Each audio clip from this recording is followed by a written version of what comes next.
Long ago, in a quiet town where the trees whispered secrets to the wind, there lived a family whose lives were woven together by love and hidden truths.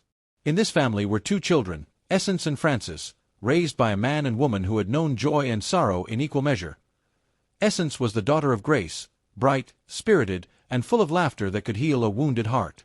Francis, though not born of their blood, was the son of their love. The man and woman had taken him in as their own, nurturing him as though his soul had always been tied to theirs. To all who saw them, they were a happy family. But behind their laughter lay a truth so delicate, even the wind dared not carry it. One evening, as the moon hid behind a thin cloud, Francis sat in silence. His heart felt heavy, for whispers had reached his ears, words not meant for him. He had overheard his parents speak of secrets long buried, of bonds built not by blood but by promise. And though his parents loved him deeply, something within him began to crumble. Essence noticed his silence and came to him with concern. "My brother," she said softly, "why does your face carry such a storm? What weighs your heart down so?" But Francis turned away. "I'm not in the mood to talk," he muttered. Essence's heart sank.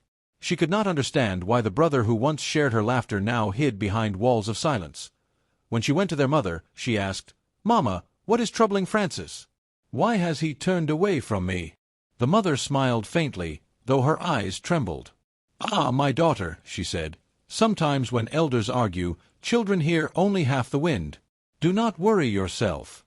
All will be well." But Essence was not a child anymore. She was wise enough to feel the weight of lies in her mother's words. Her heart whispered that something had shifted in their home. That night, as the house slept, the parents sat in hushed tones, speaking of what had been done. "We must keep the truth buried," said the mother. "If Essence learns that Francis is not her brother, the peace of this house will vanish like morning mist." The father sighed. "You are right. But Francis has heard us. His heart is already restless." The mother nodded, her eyes full of worry. "They are growing close, too close. It cannot continue." But it was too late. The spirit of truth had already begun its work. In the days that followed, Essence's joy dimmed. She felt a shadow between herself and Francis.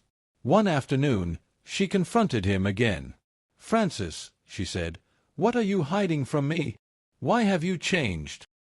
He looked at her with tears that glistened like dew. "Essence," he whispered, "I love you, but not as a brother should." Essence's heart pounded like a drum in a festival. "What are you saying?" she cried. "You are not my sister," he said. "They never told you, but it's true." Essence stepped back, shaking her head. "You lie. You're drunk on your own confusion." But Francis only turned away. The truth, once spoken, cannot be unspoken. That night, Essence ran to her mother, tears burning her cheeks. "Mama," she cried, "tell me it isn't true. Tell me he's lying." The mother's voice trembled. "My child, you must understand. Love takes many forms. Francis needed us. He was the son we never had." Essence fell silent. Her heart was torn between betrayal and sorrow. The house that once rang with laughter now echoed only with pain. The villagers say that, from that day onward, the wind around their compound carried the sound of two hearts breaking. Essence and Francis drifted apart, bound by love, divided by truth. And as the elders tell it, the story of that household became a warning. When secrets grow in the soil of love, they bloom into thorns that no heart can hold. When the sun began to set behind the old trees that framed the compound, a storm rose in Francis's heart. He had grown restless, pacing the veranda, anger like dry harmattan wind in his chest. "Father," he said suddenly, voice trembling, "what has come over me? You and Mother, both of you, kept secrets from me. That is what burns inside me." His father looked at him, eyes heavy with sorrow. "The devil is a liar," he muttered. "Francis, what are you saying?" But Francis's words spilled like rain breaking through a roof. "You will not speak. You will not tell me. Then I will find the truth myself." The house shook with shouting. Chairs scraped. His mother came running, confusion all over her face. "What is happening? What is this madness?" she cried. Francis stormed out into the night, his breath loud and angry. Later, his sister Essence found him sitting alone by the water-pots, his eyes dark and distant. "Francis," she whispered, "are you out of your mind? Have you been taking something? What is wrong with you? He turned to her slowly. Now is not the time. Please, just let me be. Yesterday you almost fought with father, she said softly. Is this how you want to live, with this fire burning inside you? He said nothing, and silence fell between them like the shadow of a curse. Days passed. The house felt different, colder, quieter. The parents spoke in low voices. Why did all this have to come to light? The father said one night. After all these years together? The bond we share was once like iron, the mother answered, tears glistening on her cheeks. Now it feels as if a spirit has loosened it. Francis went to Essence soon after. His face was pale with regret. Essence, he said softly, I am sorry. I don't know what came over me. Please forgive me. She looked at him for a long time, uncertain, her heart beating fast. He stepped closer, eyes heavy with longing. I love you, he said. She smiled faintly. I love you too, my brother. No, he whispered. It's different. I want us to be lovers. We can keep it secret. No one has to know. Essence froze. Her body turned cold. What are you talking about? She stammered. You're not my real sister, he insisted, voice trembling. They adopted me. I heard it myself. Essence stepped back, shaking her head. Stop. What you're saying is madness. Madness or truth, he said. You cannot deny what I feel. She fled the room, her heart breaking like dry wood underfoot. That night, she went to her friend, her voice shaking. You should have seen the way he looked at me, she said. His eyes, they weren't his. I think the devil has touched him. Her friend clasped her hand. You must stay away from him. Do not be alone with him again. But he is still my brother, Essence whispered. No matter what he says. Then tell your parents, her friend urged. The truth must come to light before it destroys you all. Essence sighed. If they hear of this, it will break them. My father already carries a sadness I cannot name. Her friend nodded, worry etched on her face. Then pray. Pray that the spirits of the ancestors will guard your house. Evil begins in silence. That night, Essence could not sleep. She watched the moonlight creep through the raffia blinds and wondered if her mother still remembered the old story, the one of Amanda and her twins, when one vanished and the other remained. And as she thought of it, a chill passed through her heart. Because now, she feared that the same spirit which took one child long ago had returned to claim another.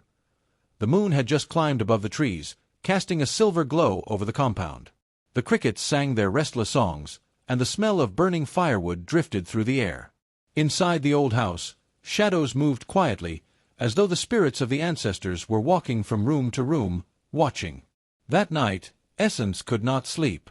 She sat on her mat, her thoughts tangled like dry grass. Then, a gentle knock came at her door.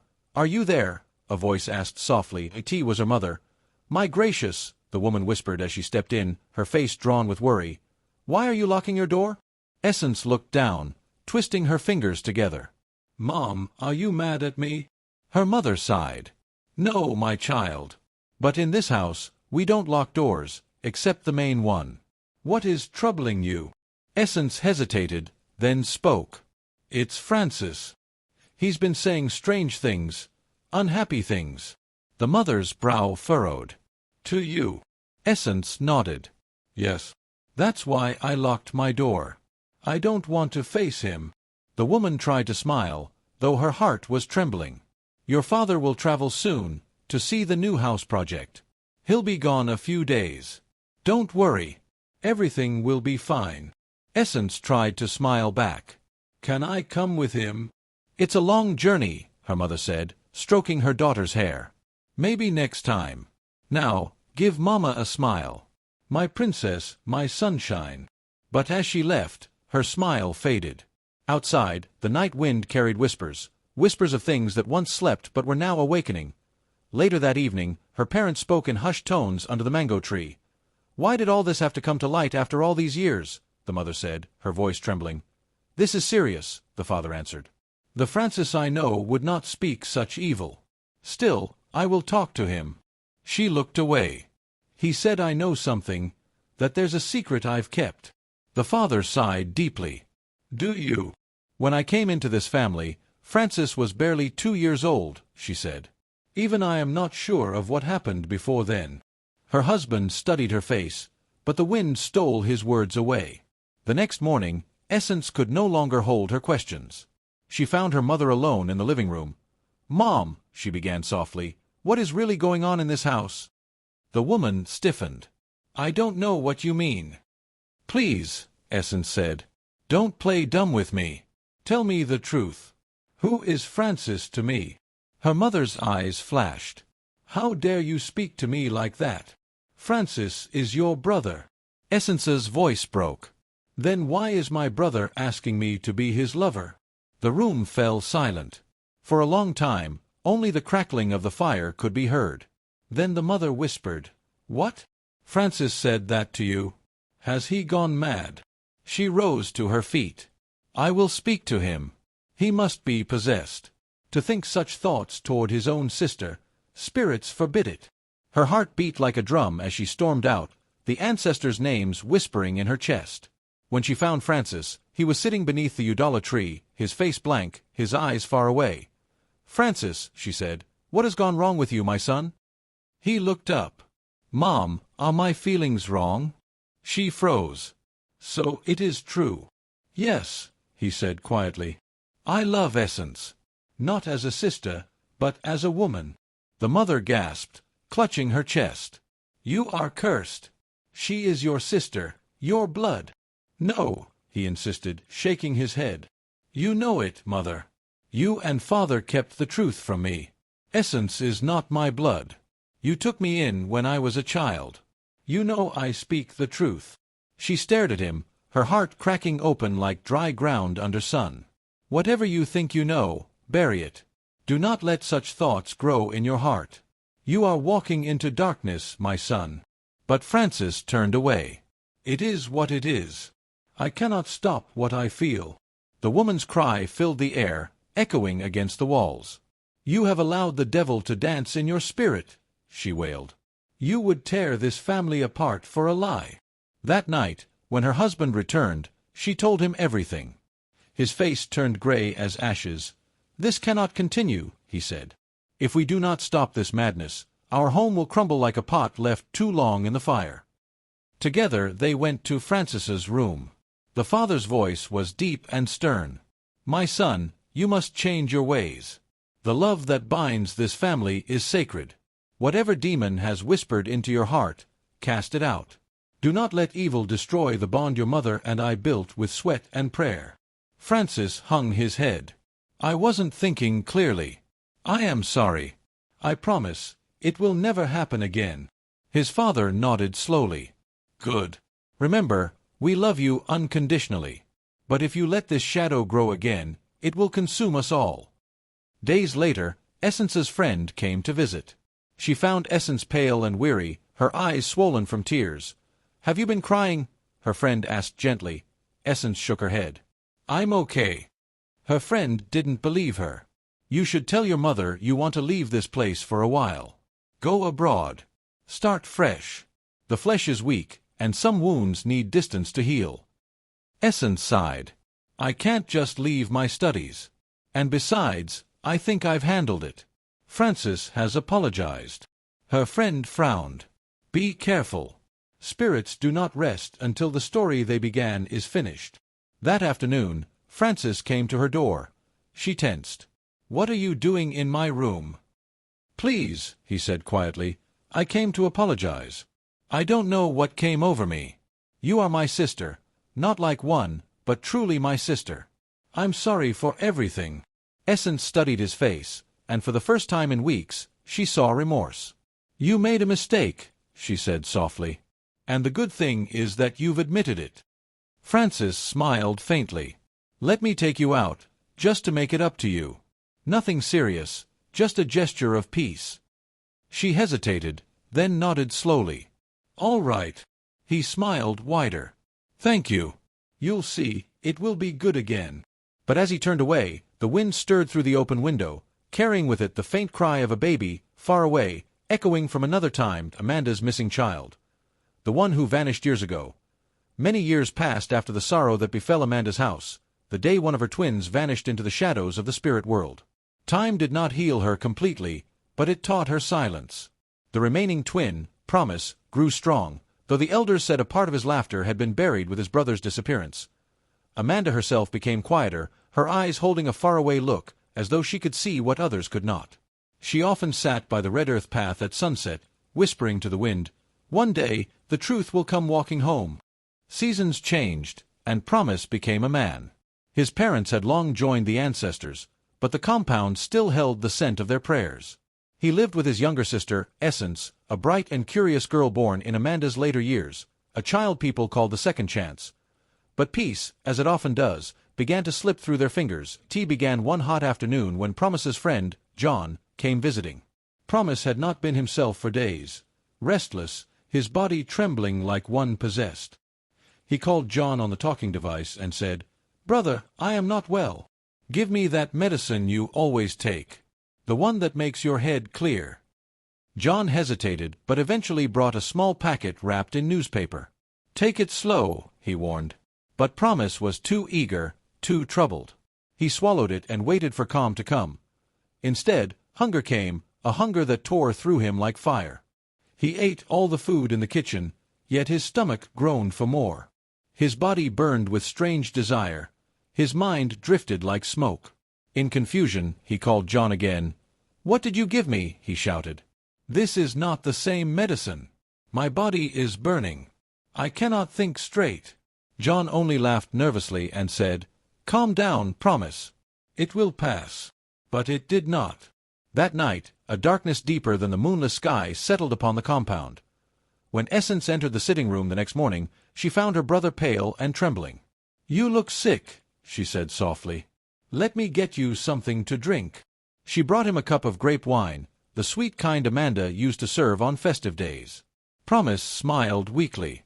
"You've always cared for me," he murmured before drinking deeply.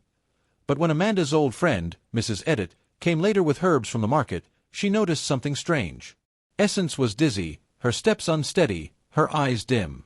She said she was fine, yet her words faltered. Days passed, and whispers filled the house again. Essence fell ill, her belly swelling, her voice trembling. "Mother of mercy," Mrs. Edit cried when she saw her, "who has done this to you?" Essence shook her head in tears. "I do not know," she whispered. "I woke one morning with pain. I remember nothing. Only that Promise gave me wine." Mrs. Edit's face turned cold. The air grew heavy. When the truth came to light, the compound shook with grief. Promise, in his drugged confusion, had brought shame upon the bloodline. The medicine John had given him had twisted his mind, clouded his spirit, and the evil that had stolen his twin seemed to return to finish its work. Promise fell to his knees, clutching his head. "What have I done? What have I done to myself?" he wailed. "The gods have cursed me.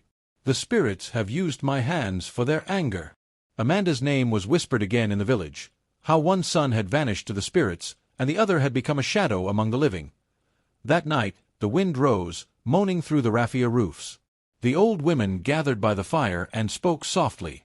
They say when Amanda's child disappeared, one began, a promise was broken with the ancestors. And now, the second twin has fulfilled what was left undone. Another shook her head.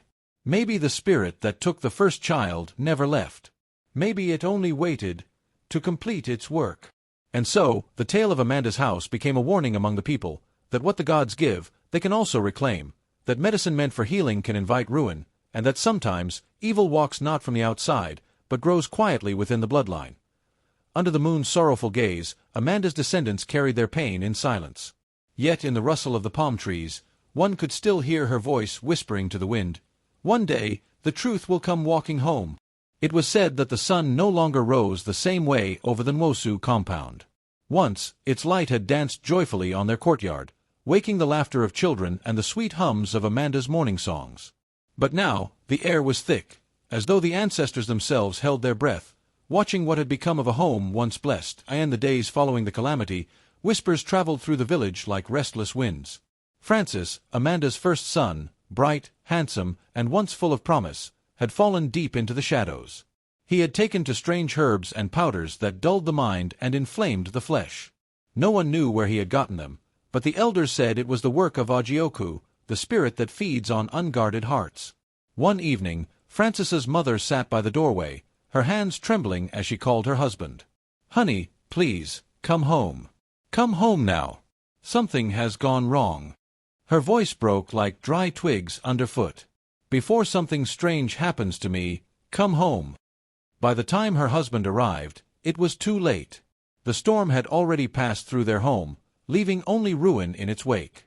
Amanda's daughter, Essence, gentle as moonlight, had taken ill, her belly swelling with a life she could not explain. The mother's cry pierced the night like a wounded bird. "My daughter is pregnant. My son has taken to drugs. Oh God, what has happened to my house?" she wailed, tearing her wrapper in grief. "The joy that once brought me laughter now brings me sorrow. God, why?" The villagers gathered, their faces heavy with disbelief.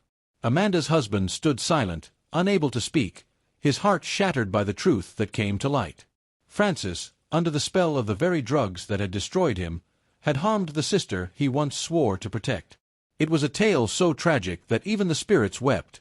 The elders came together and prayed. They said, "When the fire of shame burns too hot, only truth and repentance can quench it."